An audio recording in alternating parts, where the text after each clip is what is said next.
Case 1. Paul Bernardo and Carla Homolka, the Ken and Barbie killers, the perfect facade and the toxic meeting. Number 1. Paul Bernardo and Carla Homolka. They looked like the perfect couple, blonde, smiling, camera-ready. Paul was the charming accountant, Carla the gentle, shy girl. When they met in 1987, it was instant, electric, and ultimately, toxic chemistry. To outsiders, they were the picture of young love, but no one saw the darkness forming between them. A shared, symbiotic darkness that would consume them both and leave a trail of unimaginable destruction across Ontario. This was a partnership built not on love, but on a mutual appetite for control and cruelty. The descent and the ultimate betrayal. By the early 1990s, their relationship had curdled. Bernardo was already the Scarborough rapist, and Carla not only knew but chose to stay. The partnership was sealed in blood in December 1990 with the death of Carla's own younger sister, Tammy. They told paramedics it was an accident. It was a lie. This act of ultimate betrayal against her own family member cemented Carla's role as an active, willing participant in Paul's dark world. It proved they could commit the unthinkable and maintain their perfect facade. The House of Horrors and the infamous deal. Over the next 2 years, they targeted teenage girls like Leslie Mahaffey and Kristen French. Their home became a secret house of horrors, a place where unspeakable acts were committed and recorded on hidden videotapes. The chilling detail? The chilling detail? They acted like nothing happened, attending family dinners and planning their wedding. When arrested, Carla made the infamous deal with the devil. She testified against Paul for a reduced sentence of just 12 years. Paul was convicted and declared a dangerous offender, locked away for life. Carla walked free in 2005, forever judged by the public who felt she escaped true justice. Their story is a haunting symbol of how love, in its most distorted form, can become a shield for unimaginable cruelty. Barrett and Rosemary West, The House of Horrors at 25 Cromwell Street. The Ordinary Exterior and the Hidden Truth. Number 2. Fred and Rosemary West. It looked like an ordinary family home on a quiet street in Gloucester, England. A modest, unassuming house. But behind the brick walls of 25 Cromwell Street, Fred and Rosemary West were hiding one of the darkest, most gruesome secrets in British history. Fred, a volatile construction worker, and Rose, his young, willing accomplice, were a perfect storm of pathology.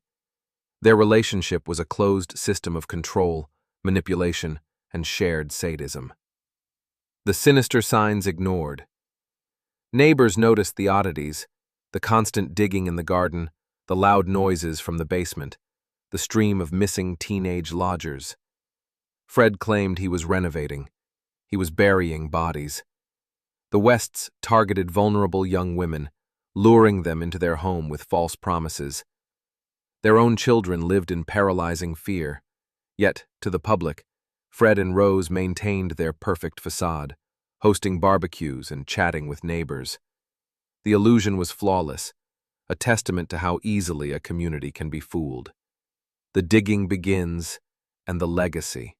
The truth surfaced in 1994 when police, investigating abuse claims from one of their daughters, began to dig.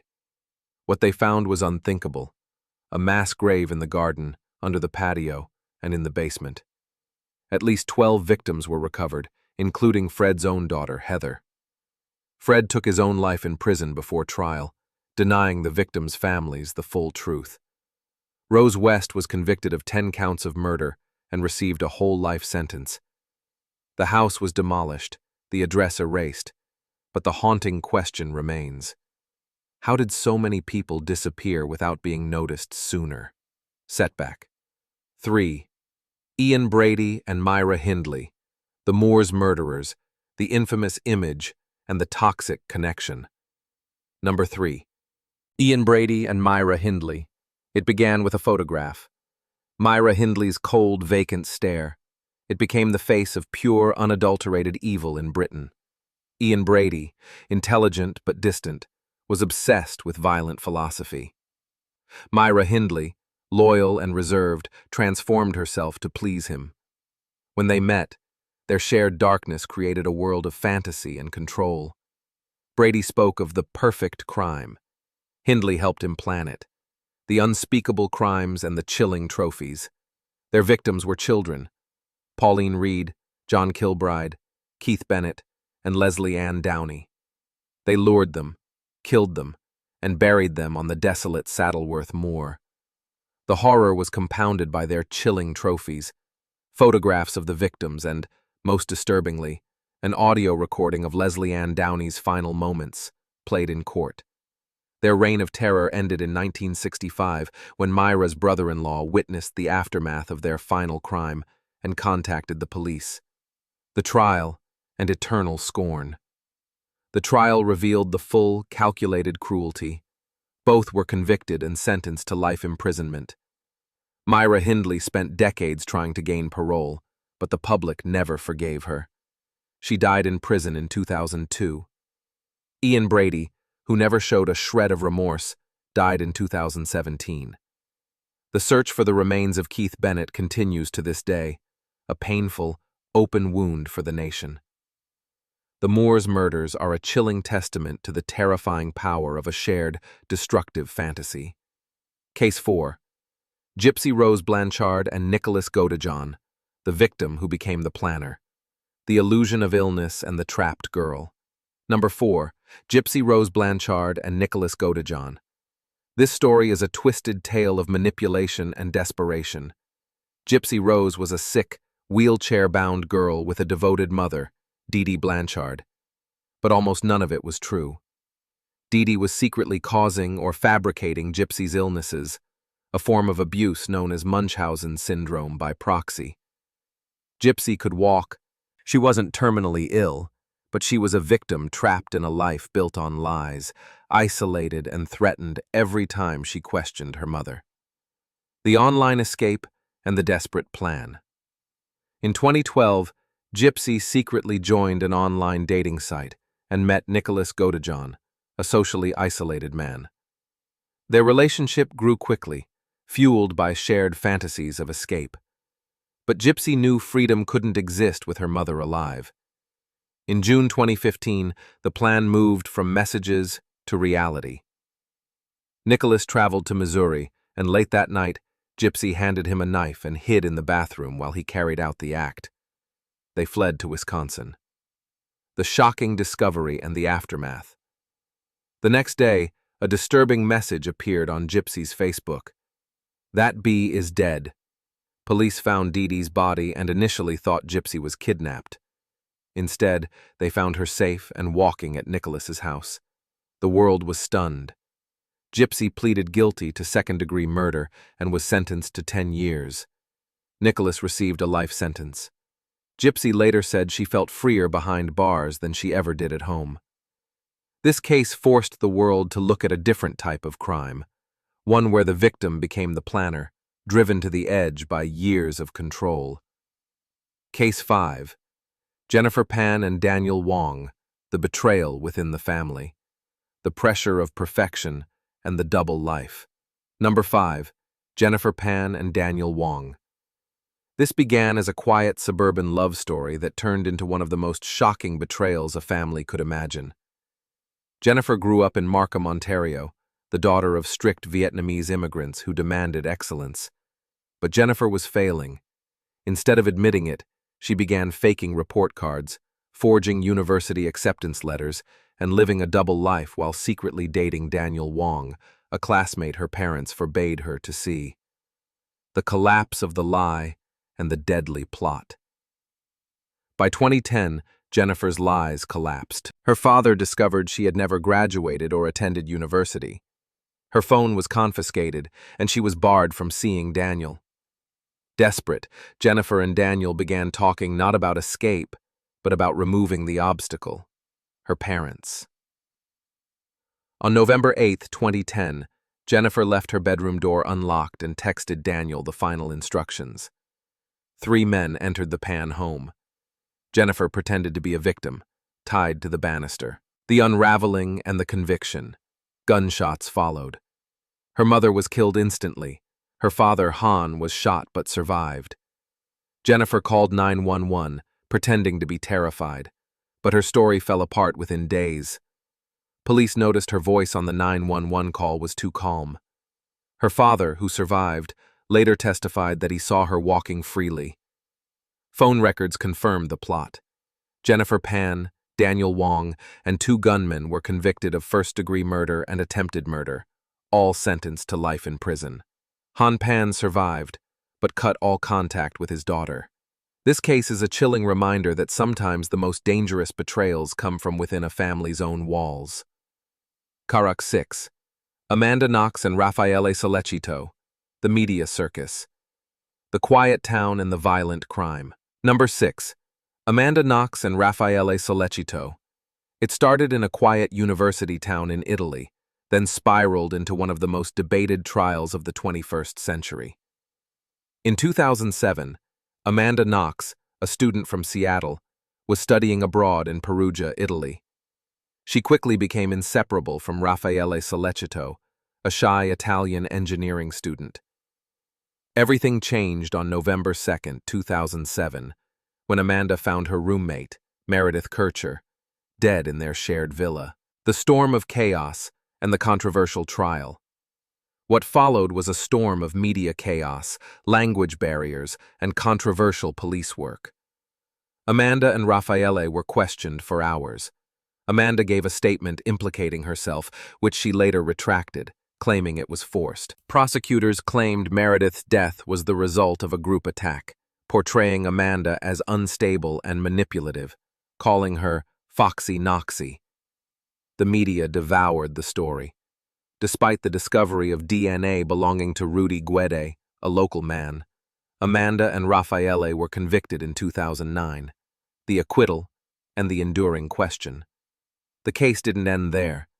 Appeals cited major flaws in the investigation, contaminated DNA, and mishandled evidence.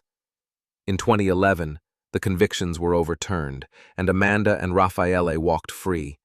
Yet, the Italian Supreme Court ordered a retrial, and they were convicted again in 2014. Finally, in March 2015, Italy's Supreme Court fully acquitted them, citing stunning errors in the investigation. Rudy Guede remains the only person definitively proven to be at the crime scene. The case remains controversial, a story where youth, tragedy, and global attention collided, leaving the world divided. Were they guilty or victims of a broken system? Number 7. Michelle Carter and Conrad Roy. It wasn't a violent act or a physical weapon, just words sent through a phone. But those words would lead to one of the most controversial trials in modern American history. Conrad Roy, 18, struggled with depression. He met Michelle Carter, 17, and their entire relationship unfolded through thousands of texts. Michelle seemed caring at first, but as Conrad talked about ending his life, their conversations took a dark turn. Instead of urging him to seek help, Michelle began to encourage it. The crucial moment and the conviction. In July 2014, Conrad drove to a parking lot and used a generator to fill his truck with carbon monoxide. At one point, he stepped out, panicked, and called Michelle.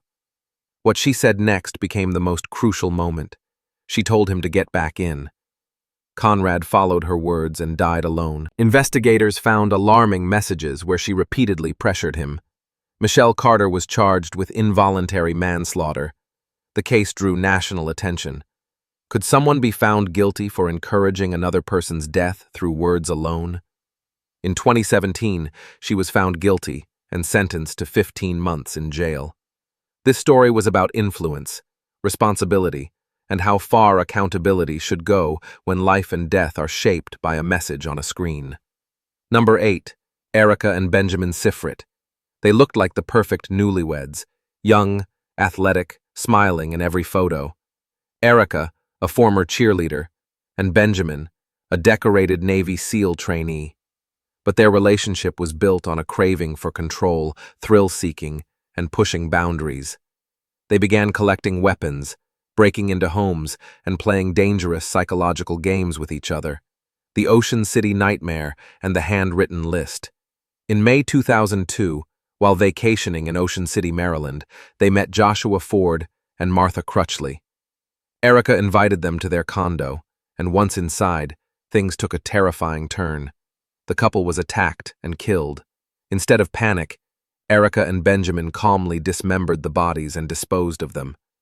Their downfall came days later, not because of the murders, but because of a burglary. Police found the victims' IDs in Erica's purse and a chilling, handwritten list in their condo. Kill people, get rid of bodies, don't talk. The blame game and the life sentence. The couple blamed each other in court. Prosecutors said they acted together, serial thrill-seekers who saw people as entertainment.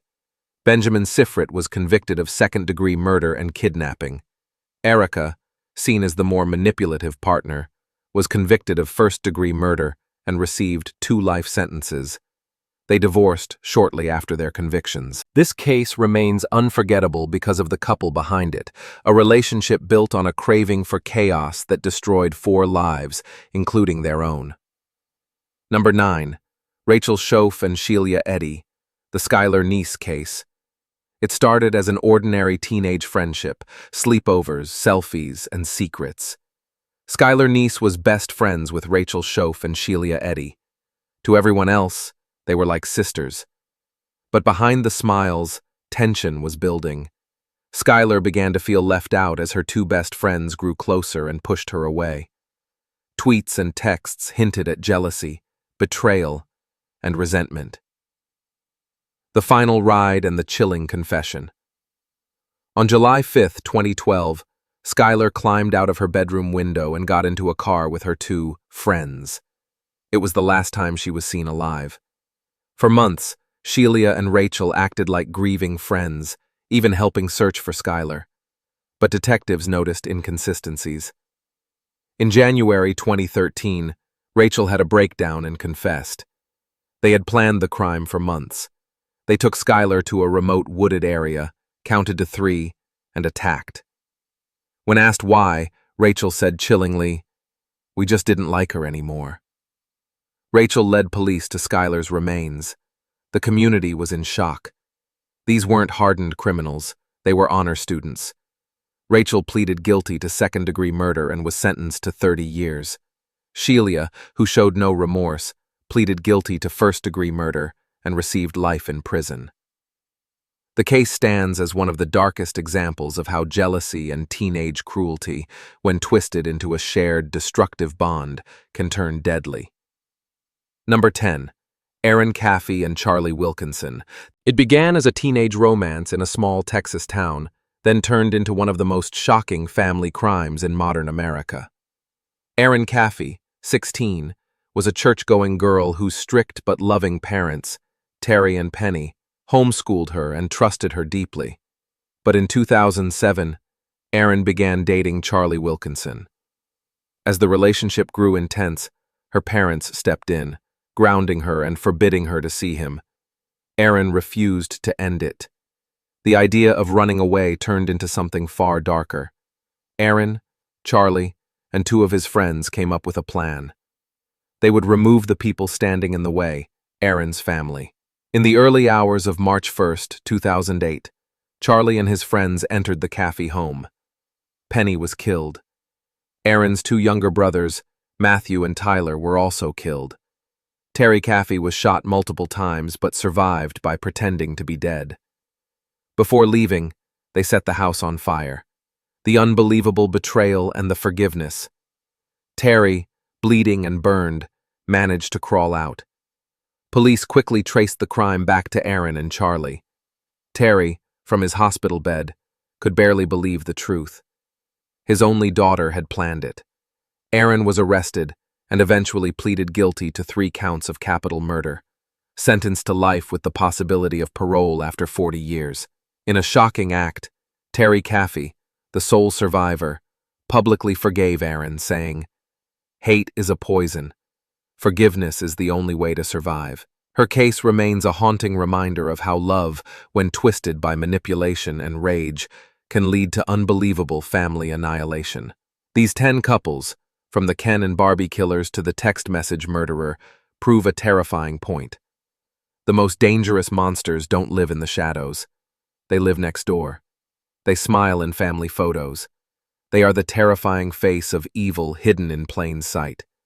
They force us to ask, how well do we really know the people around us? How many secrets are buried beneath the surface of a seemingly ordinary life?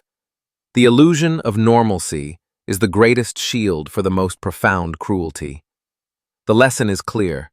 Sometimes, the most perfect-looking people are hiding the most monstrous secrets. Which of these 10 cases do you find the most disturbing? And why do you think people are so drawn to the stories of couples who kill? Let us know in the comments below.